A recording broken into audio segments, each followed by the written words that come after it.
She's the woman who turned a stolen microphone, a leaked phone call, and a stolen record deal into the three biggest comebacks in pop history. Somewhere between a Christmas tree farm in Pennsylvania and rebuying her own songs from a billionaire, Taylor Swift stopped being an artist people liked and became one they couldn't stop watching. Taylor Swift didn't grow up dreaming of pop stardom. She grew up on a Christmas tree farm in Wyomissing, Pennsylvania, obsessed with country music. As a kid, she idolized Shania Twain and Leanne Rimes, memorizing every lyric she could find. But it wasn't until she was 10 years old, watching a documentary about Faith Hill, that something clicked. She turned to her mother and said this was what she wanted to do. At 12, a computer repairman taught her 3 guitar chords. She practiced until her fingers bled, writing her first songs before she'd even finished middle school. By 14, she convinced her family to relocate to Nashville, chasing a shot at country music's biggest stage. Most people told her she was too young. She didn't listen.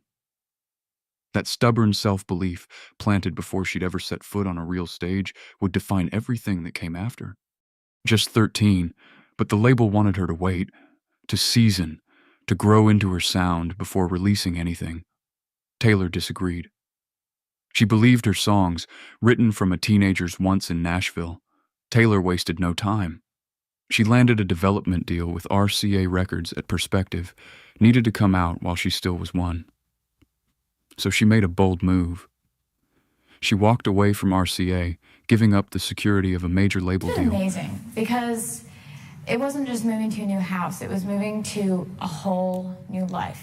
And we didn't know anybody here, which was kind of scary, but then again, it was totally awesome because you're starting over. It was just really cool. Because she refused to sit on material she felt was already ready.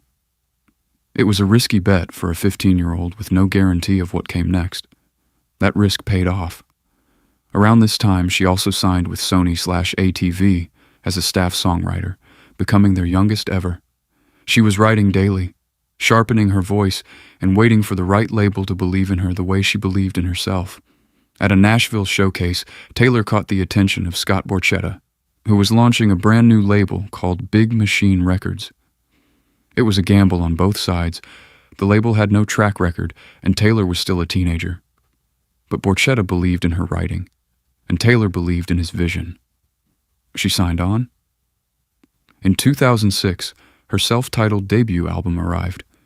She'd co-written every track, drawing from real diary entry moments of teenage heartbreak and small-town life. Critics and country radio weren't sure what to make of a 16-year-old writing her own songs, but listeners connected instantly. The single Tim McGraw climbed the charts, and the album eventually went multi-platinum. It was proof of concept. Taylor wasn't a manufactured teen act. She was a songwriter first, an artist who happened to be young. That foundation, built on authenticity, would carry her through the years of fame still to come. In 2008, Taylor released Fearless, an album that pushed her from country prodigy to full-blown crossover star.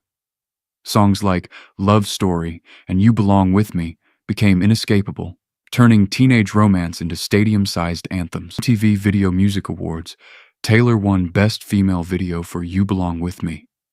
As she began her acceptance speech, Kanye West walked on stage, took the microphone from her hands, and declared that Beyoncé had one of the best videos of all time.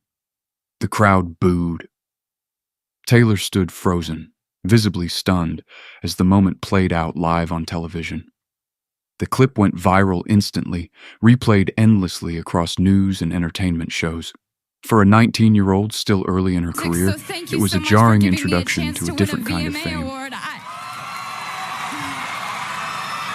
Yo, Taylor, I'm really happy for you. I'm gonna let you finish. But Beyonce had one of the best videos of all time. One of the best videos of all time.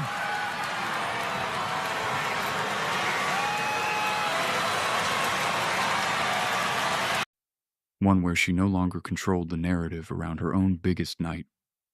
After the VMA incident, Taylor faced a choice: let the moment define her, or answer it through her music. She chose the latter. In 2010, she released Speak Now, an album she wrote entirely by herself, no co-writers, a deliberate statement that her songwriting was hers alone. The album was personal in a new way.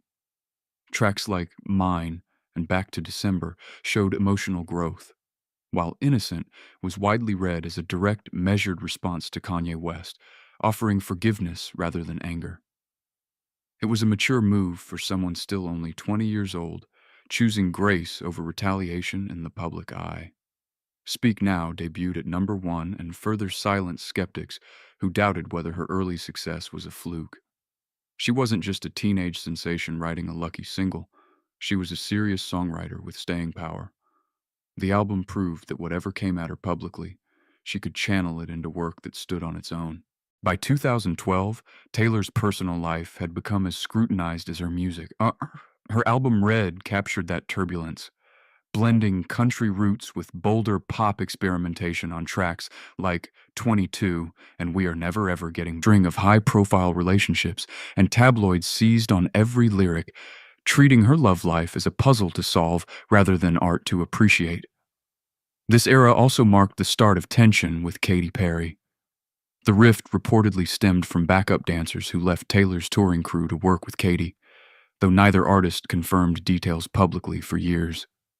What followed was a long stretch of subtle jabs, cryptic interviews, and fans dissecting lyrics for hidden references, most notably in Taylor's later song Bad Blood.